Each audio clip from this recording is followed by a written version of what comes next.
हाय दोस्तों, all in one economics में आप लोगों का स्वागत है। देखिए, आज एक नए टॉपिक पर बात करता हूँ। कल जो सूचना आई उस पर बात करता हूँ। मैं तो आपको मकर संक्रांति की हार्दिक शुभकामनाएं दे रहा था, लेकिन लोग मुझे वीडियो के लिंक सेंड कर रहे थे। देखिए, आप चीज़ों को समझिए। मैं मानता हूँ आप कल अदर इंस्टीट्यूट की वीडियो देख के थोड़ा सा आप चिंतित रह गए होंगे। मैंने इसलिए इस पर वीडियो नहीं बनाया कि कुछ इसमें कुछ खास था नहीं, लेकिन जिस हिसाब से लोगों ने इस पर मसाला लगाया है, अब मुझे लग रहा है कि इस पर एक वीडियो की चर्चा के तहत आपसे चर्चा करनी चाहिए। देखिए, हमारा इंस्टीट्यूट अदर इंस्टीट्यूट में डिफरेंस तो समझें। हम एकमात्र लक्ष्य हमारा ये है कि पदवृद्धि हम किस प्रकार करें, लेकिन अदर इंस्टीट्यूट का लक्ष्य क्या है? उनका लक्ष्य सिर्फ हम लोग नहीं है, उनका लक्ष्य है ज़्यादा से ज़्यादा लोग जुड़ें। अब कल की न्यूज़ देखिए, दो इंस्टीट्यूट की बात करता हूँ, नाम नहीं लूंगा, लेकिन आप लोगों ने देख ली होंगी, उस पर चर्चा करता हूँ। एक इंस्टीट्यूट कहता है कि जो ये कल आख्या आई है, इस आख्या का मतलब होता है कि पदवृद्धि हो जाए, नई नियुक्ति आएगी। कौन सा लॉजिक है? कहाँ पर लिखा है कि पदवृद्धि होगी? हाँ, उस इंस्टीट्यूट को लगता है, उस व्यक्ति को लगता है कि पदवृद्धि हो जाएगी। इसका मतलब ये तो नहीं ना कि पदवृद्धि हो जाएगी। वो ऐसा क्यों करते हैं, इस पर भी आप सोचिए। देखिए, हम लोग पदवृद्धि के लिए 500-600 लोग लगे हैं, और उनको नई भर्ती के लिए कितने लोग मिल रहे हैं? 50,000, 1 लाख। तो वो क्या चाहेंगे? हमारे पक्ष में बोले या उनके पक्ष में बोले? कहीं पर कुछ नहीं लिखा है, और कहीं से ये लॉजिक नहीं आता कि नई भर्ती निकलेगी, लेकिन वो बोल गए, और सुनने वालों की तादाद ज्यादा है, और उनको लग गया सर ने बोल दिया तो हो गया। क्या ऐसा होता है? नहीं। और एक बात विधि और देख रहा था, एक चैनल और देख रहा था, उसमें साफ साफ लिखा गया है कि आख्या में इससे कौन से लोग प्रभावित होंगे। तो उसमें लिखा है कि जिनकी शैक्षिक योग्यता उस टाइम पूरी नहीं हुई थी, या जो पेपर जिनका कोर्स पूरा नहीं हुआ था। तो उन्होंने इसका मीनिंग क्या निकाला कि जो लोग स्क्रीनिंग में 15 गुना में रह गए थे, उनका वो इससे प्रभावित होंगे। अरे कहां पे लिखा है भाई उसमें ऐसा? आपने खुद सोच लिया कि ऐसा भी हो सकता है, और इसका मीनिंग ये है। ये हाल हो रहे हैं लोगों के, और हम उनको सुनते हुए जा रहे हैं। देखिए, उनका बोलना अपनी जगह में सही है, क्योंकि उनको एक तादाद मिल रही है जो ये सुनना पसंद कर रही है, तो वो सुना रहे हैं। यही तो मार्केटिंग है। आप इकोनॉमिक्स वाले बहुत लोग जुड़े हैं, तो यही तो मार्केटिंग है ना। आप जैसा विज्ञापन करेंगे, आप जैसा मसाला लगाएंगे, लोग वैसा आकर्षित होंगे। नहीं, ऐसा नहीं है। देखिए, मेरी बात को ध्यान से सुनिए। रिपोर्टिंग और फैक्चुअल रिपोर्टिंग में बहुत अंतर है। देखो, रिपोर्टिंग हमें किसी को रिपोर्ट देनी है, और फैक्चुअल रिपोर्टिंग हमें एक आख्या देनी है। इनमें डिफरेंस समझिए। रिपोर्टिंग हमने कहा कि भाई लाइए एक पदवृद्धि, आपके पास कितनी पोस्टें खाली हैं हमको बताइए। ये एक रिपोर्ट है। तो उन्होंने कहा कि 560 पोस्टें खाली हैं, ये एक रिपोर्टिंग है। लेकिन आख्या ये नहीं होती है। सेक्रेटरी ने निर्देशालय से ये कहा है कि हम यह करना चाहते हैं, तो हमें किस प्रकार से ये चीजें करनी है, आप हमें सूचित करिए। तो वह आख्या में देंगे, और वह आख्या एक किसी के व्यक्तिगत हितों से संबंधित नहीं होती है। आख्या एक पक्ष को देख के नहीं होती कि उन्होंने पूछा और उन्होंने बता दिया लेक्चरर पदवृद्धि की के बारे में कुछ भी नहीं। उसमें फैक्चुअल बातें की जाती होंगी, तभी उसे फैक्चुअल रिपोर्टिंग कहा जाता है कि इस चीज से क्या लाभ होंगे, क्या हानियां होंगी। अब लाभ तो होना है ना, तभी उन्होंने रिपोर्टिंग मांगी, तभी उन्होंने उनसे आख्या मांगी। लेकिन वो आख्या के साथ उसके दोनों पक्ष से संबंधित अपने तथ्यों को प्रस्तुत करते हैं। आख्या का मीनिंग ही ये होता है कि आख्या तुम एक पक्ष को देके नहीं दे सकते हैं। आख्या में तथ्यों को प्रस्तुत किया जाता है, इसलिए आख्या को फैक्चुअल रिपोर्टिंग भी कहा जाता है। इस तथ्य को समझिए।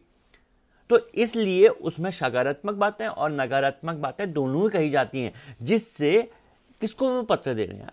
निर्देशक एक सेक्रेटरी को पत्र दे रहा है, सिर्फ रिपोर्टिंग नहीं देगा, वो अपने विभाग से संबंधित तथ्यों को भी प्रस्तुत करेगा कि अगर हम ऐसा करते हैं तो इन चीजों को का यह प्रभाव पड़ेगा।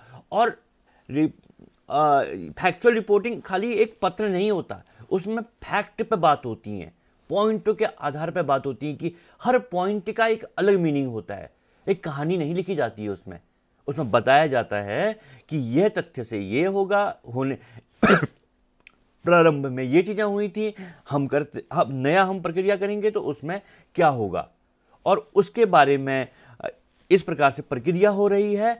और आने वाले टाइम पर अगर आप प्रक्रिया को सुचारू रूप में करते हैं तो यह पद है उसका भी ब्यौरा दिया जाएगा जो आपको दिया गया है। अब फिर भी मैं थोड़ा बात कर देता हूं इसमें, क्योंकि आप लोगों का माइंड डाइवर्ट करने में टाइम नहीं लगता है लोगों को, इसलिए देखिए इसमें साफ साफ लिखा गया है। कहां पे मैं एक मिनट, सॉरी। ये देखिए, ये पत्र सेवा में ये जो प्रेषक होता है, एक मिनट, पहले इस चीज को समझिए। कौन ये पत्र भेज रहा है? प्रेषक। कौन, किसने आख्या भेजी? निर्देशक माध्यमिक शिक्षा उत्तराखंड देहरादून ने ये आख्या भेजी है। किसको भेजी है? सेवा में। किसको बोल रहे हैं? सेक्रेटरी को। किसको? कौन सा सेक्रेटरी? माध्यमिक शिक्षा उत्तराखंड शासन। अब ये प्राप्तांक नंबर आपको पता होगा, जो एक उनका सीरियल नंबर होता है, और पत्रांक नंबर में, आप पत्रांक नंबर से आपको क्या, क्योंकि ये रिकॉर्ड होता है, पत्रांक नंबर पर उन्होंने लिखना होता है। 14 तारीख की डेट है, उसमें पत्रांक नंबर लिखा गया है। और विषय क्या है? वर्ष 2020 में विज्ञप्ति एवं वर्तमान में गतिमान प्रवक्ता भर्ती में वृद्धि के लिए। अब ये कितनी पॉजिटिव बातें हैं कि पद वृद्धि के लिए कार्य इतना सही तरीके से हो रहा है।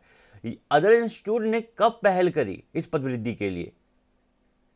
बस अब मसाला गर्मा गर्म मिल रहा है तो वो परोस रहे हैं, और परोस कर खाने वाले भी बहुत लोग हैं। तो इस चीज़ को चिंता ना करें यार, पॉजिटिव रहें, चीज़ें सकारात्मक हो रही हैं, इतने सही तरीके से काम हो रहे हैं और आप डिमोरलाइज होते हैं। अब ये देखिए, उसने महोदय से पहले इस जो उन्होंने रिपोर्टिंग मांगी थी उसके बारे में थोड़ी चर्चाएं की गई हैं कि हमने यह चीज़ें जो 50% आपने वृद्धि की बात कही थी, सचिव ने जो निर्देशक महोदय से मांगा था, किस दिन मांगा था उसके बारे में बात की गई है, और किसके नाम से थी? श्री पोतीराम जी ने के नाम पे आख्या निकली, वो बात कही गई थी। ये तो अब देखो, पॉइंट पर बात होती है। आख्या का मतलब ही ये होता है कि पॉइंट में तथ्यों पर बात हो रही है। पहला तथ्य क्या है? चयन वर्ष 2018-19 के सापेक्ष प्रवक्ता संवर्ग के विषय जो 571 पद लिखते थे, सामान्य शाखा और महिला शाखा की अधियाचन शासन के माध्यम से उत्तराखंड लोक सेवा आयोग हरिद्वार को प्रेषित किया गया है। इसके क्रम में आयोग ने 12/10/2020 को विज्ञप्ति प्रकाशित की गई, जिसमें लिखित परीक्षा संपन्न कर चयन प्रक्रिया थी। अब वो बता रहे हैं कि हमने यह प्रक्रिया कर ली है। सेक्रेटरी को सब कुछ के बारे में पता नहीं रहता, लेकिन विभाग को अपने बारे में पता रहता है, तो विभाग उनको अवगत करा रहा है कि सर हमने यह प्रोसेस पूरी कर दी, यहां तक हमने प्रोसेस की है। फिर वो दूसरे पॉइंट में अलग बातों को प्रस्तुत करेंगे। अब वो बात क्या है? अब वो कह रहे हैं कि वर्तमान में प्रवक्ताओं की सेवा उत्तराखंड विषय अधीनस्थ शिक्षा सेवा की नियमावली 2008 यथा संशोधन की भी बात कर रहा है। आयोग के विषयवार लिखित परीक्षा आयोजित कर अभ्यर्थियों की उनकी प्रवीणता क्रम में, जैसा कि लिखित परीक्षा में प्रत्येक अभ्यर्थी द्वारा प्राप्त अंकों में प्रकट किया गया, विषय सूची तैयार की गई है। अब वो बताइए, कंडीशंस बता रहे हैं कि इस जो हमने परीक्षा कराई है उस परीक्षा में क्या कंडीशंस होती हैं कि अगर 2 अभ्यर्थी के बराबर अंक आ गए तो आयोग उनके नाम पर सेवा के लिए उनकी सामान्य उपयुक्तता के आधार पर योग्यता क्रम रखेगा। सूची में नामों की संख्या, रिक्तों की संख्या अधिकतर 25% की आयोग से नियुक्त। अब तो थोड़ा वो उन्होंने इस पॉइंट में यह चर्चाएं कर दी हैं। पॉइंट को पढ़िए, समझिए पॉइंटों को, कुछ भी ना बोलिए। अब तीसरा पॉइंट पे क्या बात कर रहा है? अब देखो, तथ्यों की बात कर रहा हूं तो वो कंडीशंस भी बता रहा है कि ऐसा करने से क्या हो सकता है। वह बोलता है कि 571 पद 2018-19 में रिक्त सापेक्ष से जो भी लिखित परीक्षा की कार्रवाई पूर्ण करने हेतु चयन परिणाम घोषित किए जाने की कार्रवाई गतिमान है। वो कह रहा है कि जो हम ये प्रक्रिया कर रहे हैं वो गतिमान है। गतिमान क्यों? क्योंकि पेपर हो चुका है, उसका प्री हो गया है, मेन हो गया, रिजल्ट बन रहा है, तो वो बता रहा है कि रिजल्ट भी गतिमान है।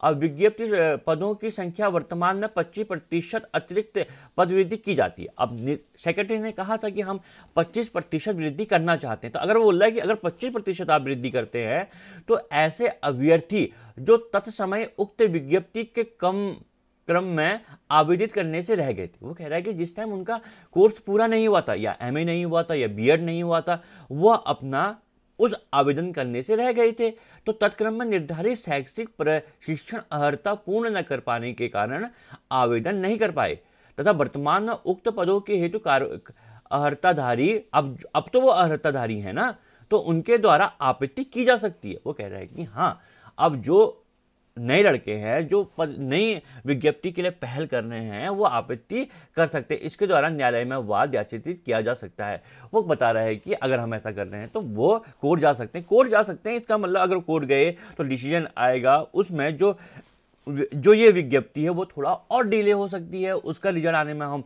और ज़्यादा टाइम लग सकता है। वो ये कंडीशंस बता रहा है।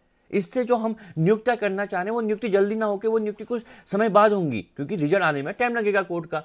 वो इस कंडीशन को बता रहा है। वो ये नहीं कहना चाह रहा है कि अब नई विज्ञप्ति निकलेगी नहीं तो उस पर रोक दिया जाएगा। वो लोग रोक देंगे, कैसे रोक देंगे? क्योंकि जब भी कोई पद निकलते हैं उसमें साफ साफ लिखा होता है कि जो भी पद निकाल रहा है वह पदों को घटा सकता है या बढ़ा सकता है।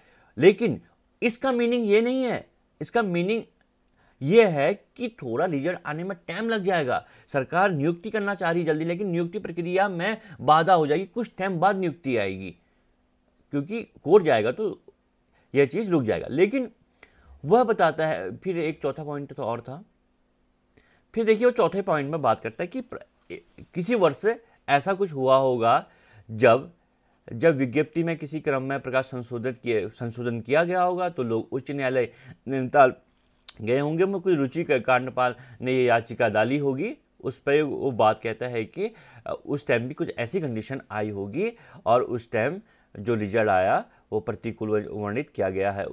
तो ये चीज़ें आपको उसमें बताई गई कि इस प्रकार नियम परिवर्तित किए जाने के संविधान की धारा के प्रतिकूल वर्णित किया गया है। तो माननीय न्यायालय द्वारा उक्त प्रसंग में अन्य दो वादों में पारित निर्णयों के आधार मानकर किसी भी पूर्ण प्रकाशित विज्ञप्ति में पदों को बढ़ाए जाने तथा किसी भी प्रकार के नियम परिवर्तन किए जाने के संविधान की धारा 14-16 प्रतिकूल वर्णित। अब जो कंडीशन उस टाइम हुई होगी तो उससे जो ये रिजल्ट प्रभावित हुआ होगा, उस कंडीशन की वो बात बता रहा है कि सर उस टाइम पे भी एक इसी प्रकार की प्रक्रिया हुई और उस प्रक्रिया में इस टाइप से यह रिजल्ट प्रभावित हुआ था। और फिर लास्ट में वो एक पांचवा पॉइंट लिखता है। उस पांचवें पॉइंट में वह फिर उसे सूचनाएं दे रहा है, क्योंकि अब वो सिस्टमैटिक ढंग से हर चीज़ को समझा रहा है। अब वो कह रहा है, उसने उन लोगों के हितों में भी बात कर दी जो इससे प्रभावित होंगे। अब वो जिसमें बात हो रही है उस पर भी बात कर रहा है कि आप जो प्रक्रिया कह रहे हैं सर, उस पर भी अब वो चर्चाएं कर रहा है। अब वो कह रहा है कि जो आपने सूची मांगी है, तो इस सूची पर वो बात करता है कि सीधी भर्ती की कुल रिक्त अभी जो जब पद आया हुआ तो उस टाइम जो अभी वर्तमान में जो पद खाली होंगे 974 पद खाली होंगे। अगर हम सीधी भर्ती से 574 पद भर सकते हैं तो फिर भी 430 पद खाली बचेंगे, और अगर हम 25% की वृद्धि करते हैं तो 137 पद भरे जाएंगे। मतलब 25% टोटल का जो होगा, इस पद भर्ती का जो टोटल होगा वो 137 होगा। और ये महिला शाखा की बात कर रहा है, और ये तो ग्रैंड टोटल हो गया कि इतने पद अभी महिला शाखा और सामान्य शाखा में खाली हैं और इतने पद भरने की बात कही गई है, और इतने पद अभी बचे हुए हैं और इतने पद में आप भर्ती करना चाह रहे हैं। तो अगर इतने पद में भर्ती करना चाह रहे हैं और इतने पद खाली हैं तो भर्ती तो हो सकती है। यह सेक्रेटरी को बताया गया है। अब नए पॉइंट की ओर चलते हैं। अब वो एक लिस्ट बताता है कि अगर जो महिला शाखा है, विषयवार सूची के अंतर्गत पदों में महिला शाखा की बात कर रहा है, 25% में आप अब इस लिस्ट को देख लीजिए। मैं इकोनॉमिक्स की बात करता हूँ। इकोनॉमिक्स कहाँ पे है? हिंदी, संस्कृत, रसायन, भौतिक, जीव, अर्थशास्त्र। तो अर्थशास्त्र में यह पद है, जो खाली पद है, यह पद है।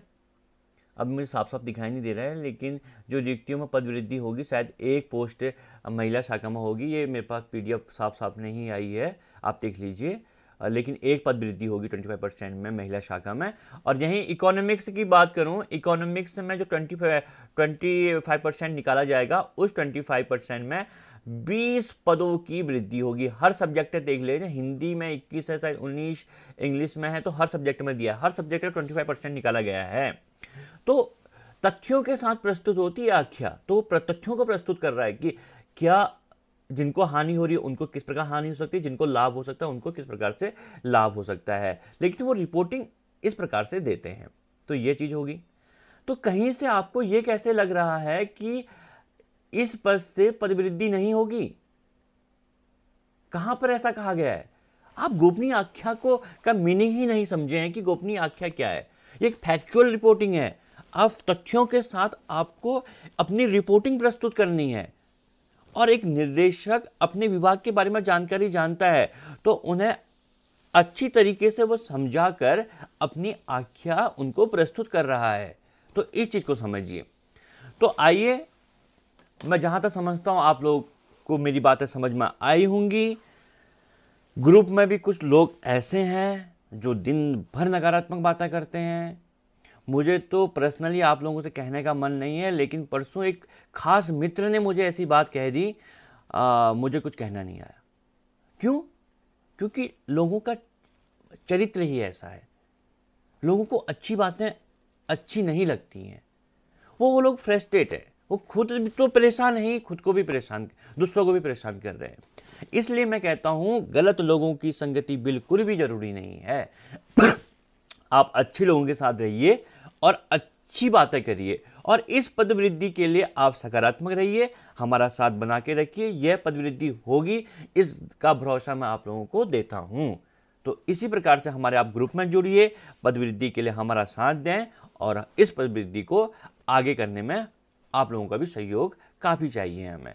तो thank you so much AI institute में जुड़ने के लिए। आज की जानकारी आपको अच्छी लगी होगी, आशा करता हूँ आप इसी प्रकार से हमारे यहाँ जुड़े रहेंगे। Thank you so much for watching my video.